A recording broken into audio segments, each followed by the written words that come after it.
Digital marketing లో అనుభవం ఉన్న ఎగ్జిక్యూటివ్స్ కావాలను సంప్రదించవలసిన నెంబర్లు 8688926084. రాష్ట్రంలో ముఖ్యమంత్రి రేవంత్ రెడ్డి గారు ఆ తర్వాత గవర్నర్ గారిని కలిసి నిన్న లంచ్ సమయంలో ఆయనతో భేటీ అయ్యారు.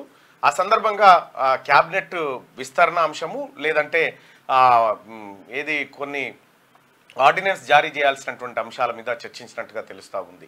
సో ఇది ఇట్లా ఉంటే ఇంకొక వైపు దామోదర్ రాజనరసింహ గారు మాట్లాడినటువంటి మాటలు సంచలనంగా మారినాయి. త్వరలో క్యాబినెట్ విస్తరణ జరగబోతా ఉంది అని చెప్పి చెప్తూనే మరోవైపు కోమటిరెడ్డి రాజగోపాల్ రెడ్డి గారికి అలాగే ఇంకా ఇద్దరు ముగ్గురికి దాదాపు దానం నాగేందర్ గారికి అలాగే ఇంకొక నిజామాబాద్ నుంచి ఇంకో సీనియర్ నేతకు క్యాబినెట్లో బెర్త్ దక్కబోతుంది అనేటువంటి మాట ఆయన చిట్చాట్లో చెప్పినట్టున్నాడు. ఆ వార్తను దాదాపుగా అన్ని పత్రికలు హైలైట్ చేస్తూ రాసినాయి. ఇక సీతక్కకు హోంశాఖ కేటాయించే అవకాశం ఉంది, ఇప్పుడు శాఖలు మారే ఛాన్స్ కూడా ఉందనేటువంటి మాటను దామోదర్ రాజనరసింహ గారు చెప్పినట్టుగా తెలుస్తూ ఉంది. సో ఇవి రాష్ట్రంలో జరుగుతున్న పరిణామాలు. అయితే మరోవైపు డిఎస్సిని పోస్ట్ పోన్ చేయాలంటూ అటువైపు నిరుద్యోగులు కొంత డిమాండ్ చేస్తూ ఉన్నారు.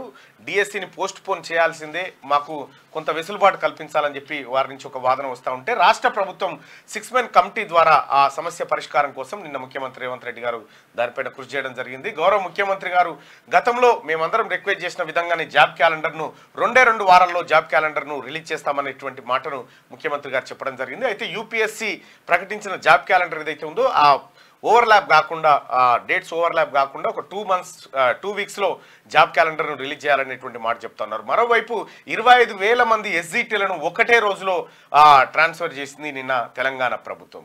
అలాగే గతంలో పీఈటీలను పండిట్లను అప్గ్రేడ్ చేస్తూ వాళ్ళలో కూడా బదిలీల ప్రక్రియను చేపట్టింది తెలంగాణ ప్రభుత్వం. ఓవైపు ఇన్ని కార్యక్రమాలు రాష్ట్ర ప్రభుత్వం శరవేగంగా చేస్తున్నప్పటికీ కూడా అటు బీఆర్ఎస్ నాయకులు మాత్రం వాళ్ళకు ఏదో ఒక అంశం కావాలి కాబట్టి ఆ అంశం ద్వారా ప్రజల్లో ఏదో అలజడి సృష్టించాలనేటువంటి ప్రయత్నంలో కేటీ రామారావు, హరీష్ రావు వీళ్ళంతా ఏదో చిల్లర మల్లర ప్రయత్నాలు చేస్తున్నప్పటికీ కూడా ప్రభుత్వం తన బాధ్యతను మర్చిపోకుండా ఇచ్చిన హామీని నెరవేర్చడం కోసం ప్రభుత్వం ముందుకు పోతున్నట్టుగా నిన్నటి వాతావరణం కనిపించింది.